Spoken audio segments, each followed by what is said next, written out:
Hello po sa inyong lahat mga ka-crypto. Ako po si Pinoy Crypto Trader at sa video na ito ay atin pong pag-uusapan ang tungkol sa balitang ito kung saan ang analytic firm isa pong analytic firm ang nagsabi na meron daw pong isang magandang senyales para kay Cardano or ADA kung saan ay tatahakin po nito ang presyo patungo sa 75 cents. Yan, presyong 75 cents. At ayan, bago po tayo magpatuloy, ay nais ko lamang po munang bigyang linaw ang aking disclaimer kung saan ang nilalaman po ng video na ito ay hindi po ito isang financial advice. For education and information purposes lamang po ang layunin nito. Maliban po dito ay nais ko na rin pong magbigay babala na wala pong kahit anumang group chat ang Pinoy Crypto Trader. Ayan, Cardano is seeing impressive on-chain activity that has pushed its price by 7% to almost its 2023 high. Kaya yan, may nakikita daw po silang kahanga-hanga na isang on-chain activity nito. At ito po yung dahilan kung bakit umaakyat ang market price ni Cardano ng 77%. Ayan, almost its 2023 high po ito. Ayan, with the rally, ADA is now worth 0.4545 with a market capitalization of 15.5 billion. Yan, $15.5 billion. The coin's trading volume complements this growth, soaring by 26.23% to $15.5 billion.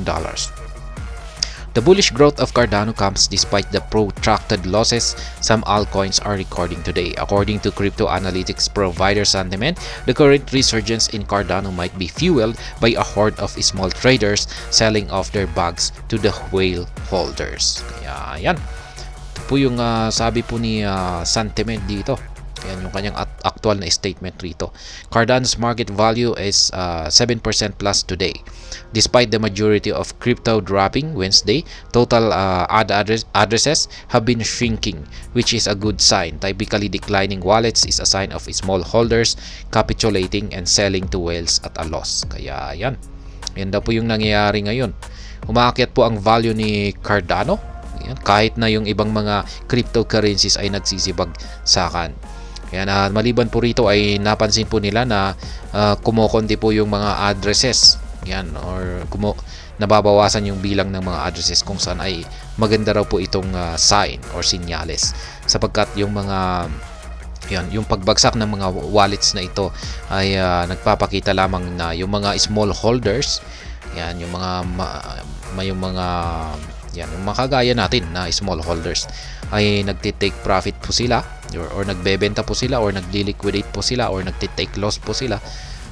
Yan, sila yung nagbebenta. Tapos ang ginagawa naman ng mga whale ay sila yung bumibili. Yan, binibili nila ito. Cardano shift in ownership trends. Per Santiment data, the shift in ownership of ADA is a positive development for Cardano. The price of ADA has grown concerning the transfer of ADA from small holders to whales. Per the chart shared, funded Cardano wallets with at least zero balance hit almost 4-month peak around November 18 before tanking significantly in the period between November 14 and November 2022. In this period, a total of 32.1k ADA wallets were liquidated. This liquidation was also recorded in the 3 days leading to December 7, where a total of 223 ADA wallets were liquidated. A common trend observed by Santiment was that some of the wallets selling did so at a loss, a move that is ultimately beneficial to the whales. Kaya ayan, ganyan po yung pangyayari kung bakit nababawasan yung wallets. Ayan, mga active wallets dito kay Cardano or ADA. Nagbebentahan po yung mga maliliit na mga holders. Ayan, yung iba raw ay napabenta na maski talo na sila. Ayan, at ito naman yung mga nag-benefit po rito ay yung mga whales. Kasi yung mga whales dito ay bili lamang po sila ng bili. Yeah, what comes next for ADA? Intrigued by the bullish move in ADA, top market analyst Ali Martinez highlighted how the coin reflects a similar growth pattern recorded in 2018 to 2020 trajectory, discounting the COVID-19 era. Kaya yan, si Ali Martinez po ulit. Meron daw po siyang nakita na parang kaparehong pattern nito. Yan, yung nangyayari ngayon kay Cardano. Yan, na bullish move nito ay meron daw po siyang nakita na kaparehong pattern na naganap noon na nakalipas na taong 2018 to 2020. Ayan, Cardano is on track, sabi po niya. Ayan, nakabalik siya sa kanyang tinatahak na daan. Ibig sabihin niya ay paakyat po siya. Kaya ito po yung kanyang price projection, ito po yung kanyang chart. Ayan, kitang-kita po natin yung mga gray candles po na ito, ay ito yung kanyang projection. Ayan, mula ngayon ay aakyat po siya ng bagya, tapos babagsak daw, magkakaroon muna ng consolidation dito sa ibabaw ng 0.451. Ayan. At pagkatapos niyan ay dito po siya sa sabog. Ayan, sa sabog po siya pagkatapos ng bahagyang correction nito, retrace consolidation po nito. Ayan, bahagyang consolidation naman po siya, tapos sa sabog na po siya. Ayan, hanggang po rito sa $8. Ayan, ang tindi po niyan.